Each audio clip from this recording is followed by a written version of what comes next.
Sa kaugnay na balita, sa gitna ng patong-patong na suliraning kinaharap ng Pilipinas at ng mga mamamayan nito, nananawagan ng CBCP na gawing inspirasyon ang alaala ng EDSA Revolution para tugunan ang mga isyong ito, hindi sa pamamagitan ng dahas, kundi sa pamamagitan ng reforma at values formation tungo sa pagiging isang mabuting mamamayang Pilipino. Ito ang layunin ng inilunsad nilang Katipunan Formation Program na ang nilalaman, idedetalye sa report na ito. Kasabay ng paggunita ng ika-40 taong anibersaryo ng makasaysayang EDSA People Power Revolution ngayong araw, inulunsad din ng Catholic Bishops' Conference of the Philippines o CBCP ang Formation Program tungo sa mabuting pagkamamamayan. Sa isang pastoral letter na inilabas nitong Huwebes, nakiisa ang CBCP sa pag-alala sa naging kontribusyon ng revolusyon sa EDSA tungo sa pagkalas sa mapang-abusong sistema at pagkakaisa ng mga Pilipino tungo sa iisang hangarin, ang kapayapaan at kalayaan para sa Pilipinas. Ito man ang mensaheng bitbit ng alaala ng makasaysayang revolusyon.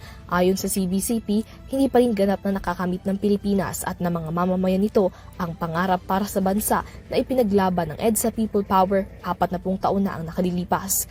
Paliwanag ng CBCP, talamak pa rin ang 5Ks, ang mga suliranin ng korupsyon, kahirapan, kriminalidad, kasinungalingan at kataksilan na dahilan kung bakit ang ilan sa ating mga kababayan tila nawawalan na ng pag-asa pagdating sa toong pagbabago at reforma.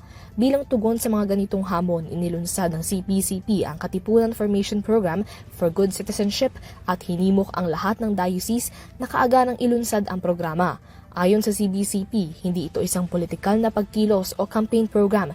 Sa halip, isang formation process na makatutulong sa paghubog sa mga Pilipino bilang mabuting mamamayan na nakaangkla sa Christian values. Ang Katipunan Formation Program ay isang proseso ng pagninilay, panalangin at pag-aaral upang tulungan ang mga makikilahok na harapin ang 5Ks ng tapat at may tapang. Bukod sa bitbit ng programa ang aral ng 10 utos ng Panginoon at ng mabuting balita, naging inspirasyon din ito ang Decalogue ni Apolinario Mabini, Kartilya ng Katipunan ni Emilio Jacinto at ang Code of Citizenship ni dating Pangulong Manuel Quezon.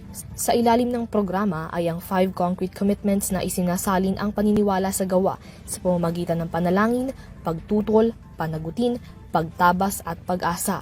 Dagdag ng CBCP, layon din ng programa na tulungan ang mga Pilipino na muling madiskubre ang kanilang papel tungo sa paghubog ng isang bansang itinataguyod ang hustisya, katotohanan at kapayapaan. Para sa EuroTV News, Mia Layagin sumasaludo sa bawat Pilipino.